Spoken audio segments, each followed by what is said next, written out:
Je suis sur Windows 11 avec Outlook 2021. Et au niveau de mon agenda, j'ai remarqué qu'on ne pouvait pas, de manière facile, attribuer des codes couleurs différents aux différents événements de l'agenda. Alors, on va lancer Outlook. On va aller en bas à gauche de la deuxième icône Agenda. Et vous voyez que tous mes rendez-vous événements du mois de mai sont en couleur saumon. Et moi, j'aimerais pouvoir différencier quelques-uns pour attirer l'œil sur ceux qui sont, par exemple, importants. Alors, je me souviens que dans une version précédente d'Outlook, on pouvait utiliser les catégories. Alors, comment ça fonctionne? Déjà, je me souviens plus trop. Donc, on va aller voir l'aide de Microsoft. On va voir ici et on va demander catégorie. Créer et attribuer des catégories de couleurs dans Outlook, c'est exactement ce que je veux faire. Alors, on va pas tout lire, mais on va aller directement en bas, et c'est là que c'est assez surprenant. Si vous utilisez Outlook avec un compte IMAP, c'est mon cas, vous ne pouvez pas attribuer de catégorie à un élément. Le type de compte de messagerie IMAP ne prend pas en charge les catégories. Alors ça, c'est quand même assez incroyable, parce que moi, je suis dans l'agenda. L'agenda, ça n'a rien à voir avec le compte IMAP. Donc, il va falloir trouver un subterfuge. Et en cherchant un petit peu sur Internet, j'ai trouvé ce truc. On va créer un message, on va faire un nouveau courrier, et on va aller dans les indicateurs, demander ici les options des messages.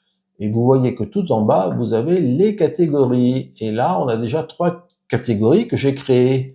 Toutes catégories, les voici. On a le bleu, le jaune, le vert, associés avec des touches raccourcies, CTRL F2, F3, F4. Alors, on peut changer les libellés, on peut mettre important, très important, urgent. On va en créer une nouvelle. On va l'appeler catégorie violette. On va utiliser ici le violet foncé. OK. OK. On ferme et on s'en va. On n'a même pas obligé d'envoyer le mail. C'est pris en compte. On retourne dans notre agenda. Et si on veut, par exemple, pour le film à la Cinémathèque, même si c'est passé comme événement, dire que c'est du bleu, eh ben, on fait un contrôle F2. Voilà. L'ophtalmo, on va dire que c'est du jaune, contrôle F3. Alors, il faut bien faire la touche fonction du haut du clavier, hein, sinon ça marche pas. Les vitres, on va faire contrôle, on va les faire en vert, contrôle F4. Voilà. Si on veut revenir à la couleur d'origine, bah, il faut à nouveau retaper, faut sélectionner l'événement et refaire à nouveau CTRL F2. Voilà. Si on veut l'annuler, on fait CTRL F3. Bon, on peut mettre différentes catégories. Alors moi, je vais pas l'utiliser. Là, actuellement, c'est du vert. Si je fais un clic droit, je peux lui dire à nouveau toute catégorie. Je veux que ce soit aussi du vert, du bleu et du violet.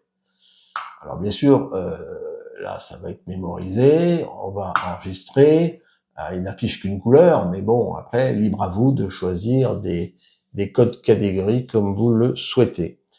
Ben voilà, je crois qu'on a fait le tour de ce que je voulais vous montrer. Donc on peut arriver par ce petit subterfuge à mettre des codes couleurs à certains rendez-vous ou événements. C'est pas forcément très pratique, il faut mémoriser effectivement les touches fonctions associées aux différentes couleurs, mais c'est un pis-aller pour les gens qui utilisent une messagerie en IMAP.